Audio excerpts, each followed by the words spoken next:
Hi guys, mga ka-Shepoy, Sir Chef is back for another food trip adventure. So dito muna tayo sa bahay at medyo umuulan. Pasensya na, medyo natagalan pero I'm back. Ngayon ay magluluto ako ng sarili kong version at sigurado may matututunan kayo at sigurado masarap. Kasi merong natirang ulam si Kuya Mar, sabi ko, bakit natin i-retoke natin, no? Imbis sa ibang ulam na simple na naman, i-upgrade natin. Let's go! So guys, ito, yung iba pina-prepare ko na kay Kuya Mar. Ito yung ulam kagabi, no? Giniling. Ngayon, ang gagawin ko ay rice toppings. Ang gagawin ko ay shawarma rice. Ayun. So, dyan muna kayo. Okay guys. Habang naghiwa ako nung pang toppings doon sa shawarma rice, kain muna tayo. Food trip. Gutom na ako. So, pinag-prepare ko lang si Kuya Mar ng yung carrot, tsaka yung repolyo para dun sa gagawin ko na fried rice. Kakaiba to, no? Kasi yung fried rice lalagyan natin ng laigu. Tapos ilalagyan natin ito mamaya. Papakita ko sa inyo pag nabuo ko, no? Tabi lang kayo, ha? Alright. Yeah. Okay guys, nagpainit na ako ng kawali dito sa konti lang to lalagay kong butter. Kasi naman non-stick to. Pampalasa lang, pampabango. So to yung niluto ni Kuya Mar na giniling.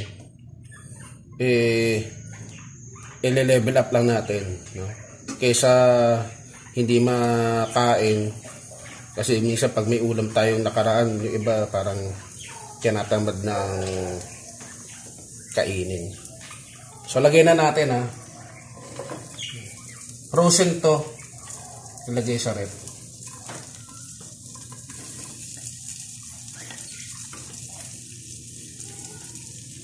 Tagal lang. Yan. Takas natin apoy.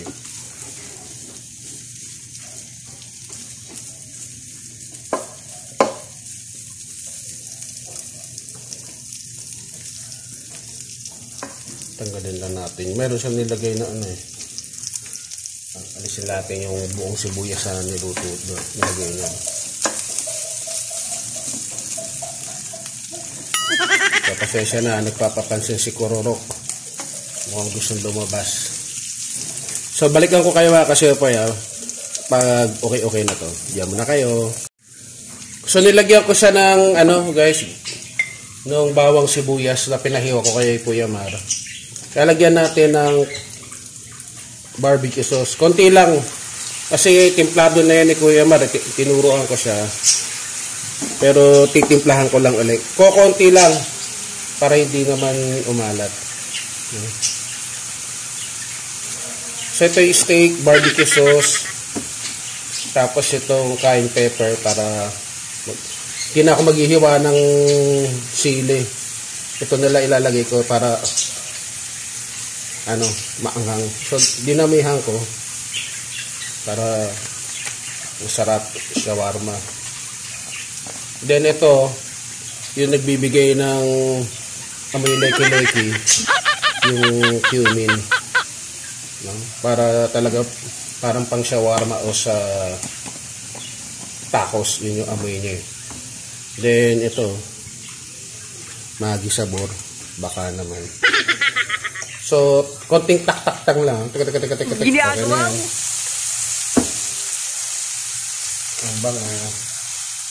Ang bango ng bulaklak. Joke lang. May pipi ngayon. Meron pa kamita.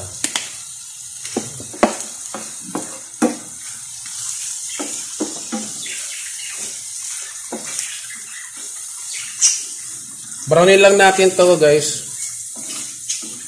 Kasi na to luto na to. Niretoke ko lang para pwede uling makain at mas masarap. Yan o, ganda na. So mahinang apoy lang yan. Kanina nilakasan ko ngayon okay na. Hinaan ko na.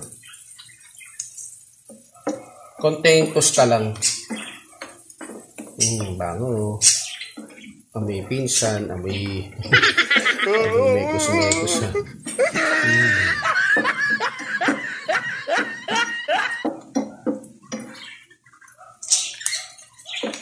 Toast lang natin. Mamaya, ano naman tayo, fried rice. Balikan ko kayo. Diyan lang.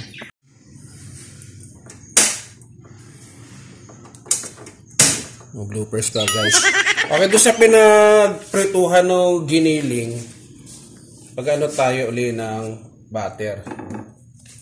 Siguro mga ano yan, mga 2.5 tablespoon yan. Tunawin lang natin. So gagawa naman tayo ng fried rice. Pang ano sa shawarma natin.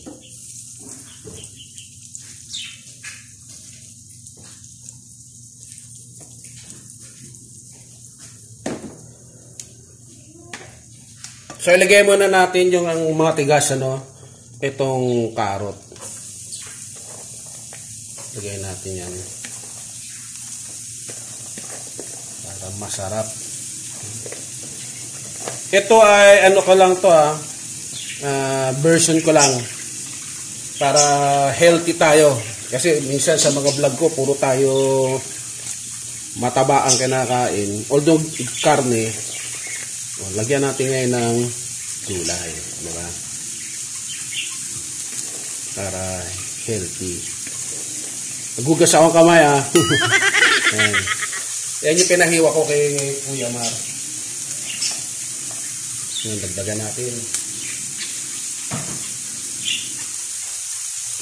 So sauté ko lang ito mamaya lagay ko na yung kanin. So guys, nilagyan ko rin siya ng bawang sibuyas in between doon sa paggisa ko nitong gulay. Ngayon, lagay na natin yung kanin.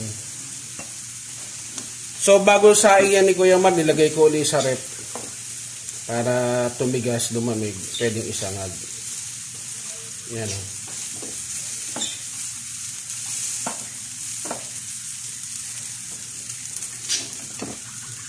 So, lagyan natin ng bloopers guys, sorry. Ayan. Sa pampalasa, barbecue sauce.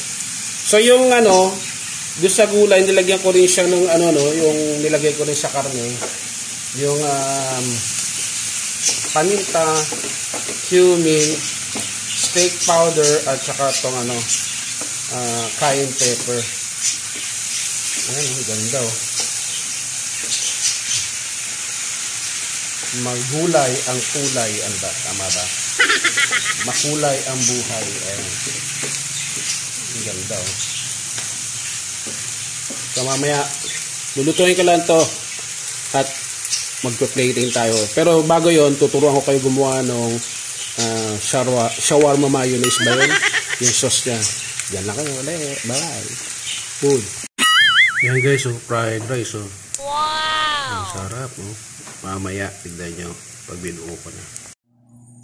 Okay guys, so ayan yung mayonnaise, lalagyan natin ng asin, tapos asukal, 1 kutsara, tapos paminta. Wala kasi akong makakitang puti kaya brown na lang nilagay ko. Paminta,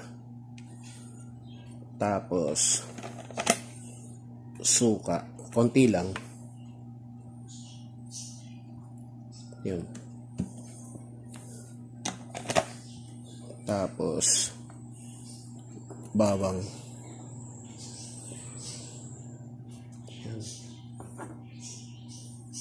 Gusto nyo damihan, bahala kayo. Garlic mayo. Yun. Tapos lagyan natin ng tubig. Para lumaw daw. Kaya ba? Dadaan.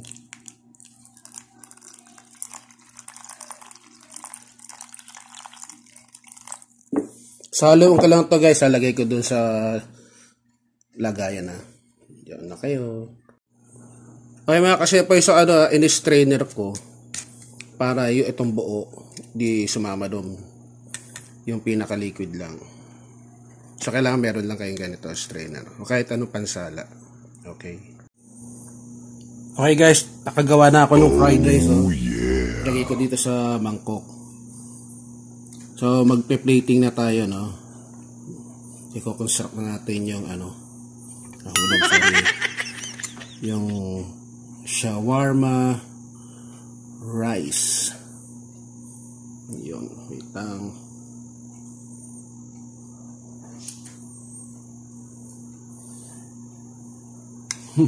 Dedicates.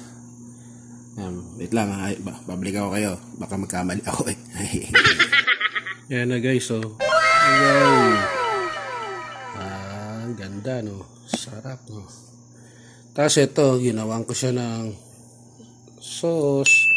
So kung gusto niyo yung mas mabawang, pinuhin nyo kung may blender kayo maganda eh. Para kuwang-kuwa talaga yung lasa ng garlic mayo.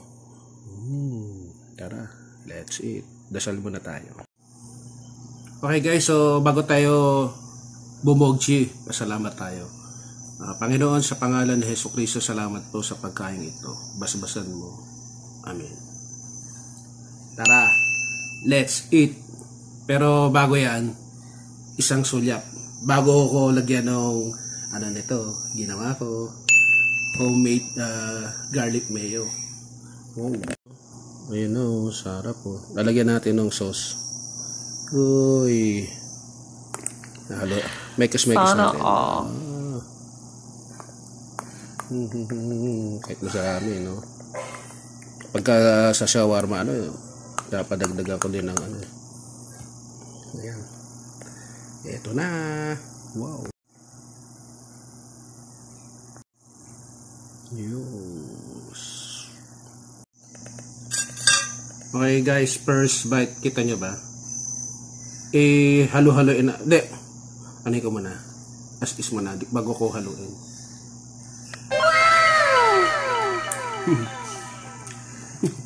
Ayos. Tap.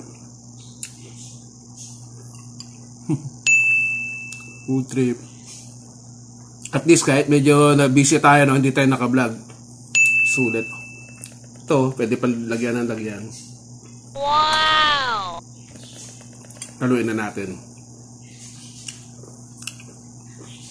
Shawarma rice.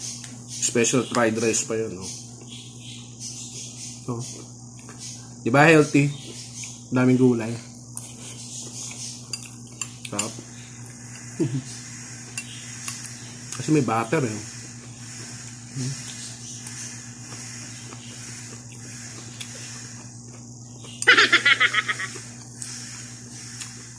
Sarap. Okay yung ko, no? Naisip ko lang.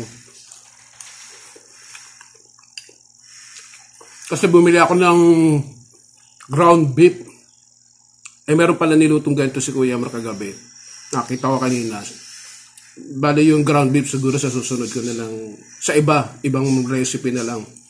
At least to, na-upgrade pa yung ulam kagabi. No? Pwede uling kainin. Napasarap pa.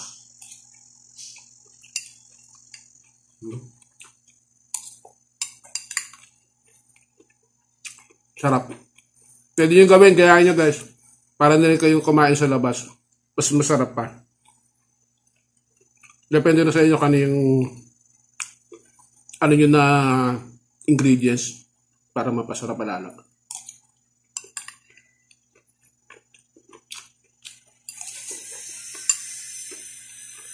Okay ito. Biyahin nyo. Kahit sa sandwich, pwede yun eh. Yung sandwich pwede.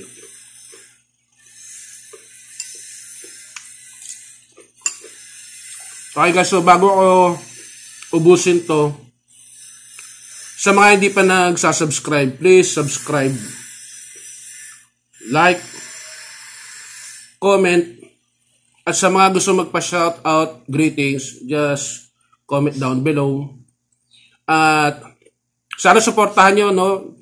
Kahit yung mga nauna ko ng video, please panoorin nyo, tsaka pakilike na rin. At sa mga masasubscribe, please hit the notification bell para lagi kayong abiso o bigyan ng notification, syempre, o i-notify pala ng YouTube pag meron akong bagong video. So maraming salamat sa inyo sa panood sa aking video. At stay safe po at lagi niyo ako samahan sa mga panibago kong food trip adventure.